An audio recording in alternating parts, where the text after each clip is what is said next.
Hi guys, welcome to Richard Cabile YouTube channel. In today's video, I will teach you how to add music on Facebook story. And okay guys, but before we start, kindly subscribe to my YouTube channel by pressing the subscribe button and the bell to notify you if I have new videos. Okay guys, let's start.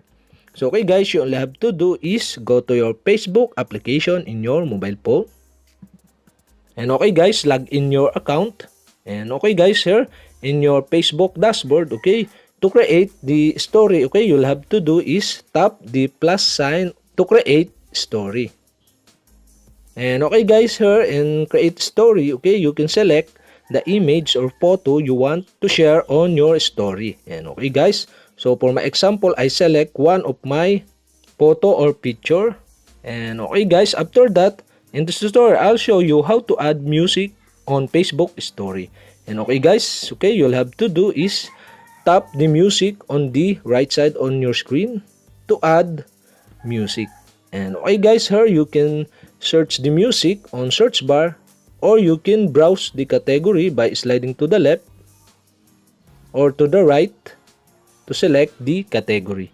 And okay guys, so after you find the music you want to add to your story, okay, so for my example, okay, I add the music, okay, you'll have to do is tap the music to add to your story. And okay guys, here, okay, you can see the music is play, okay, you can set the music fit to your photo, okay, by sliding to the left or to the right on this music.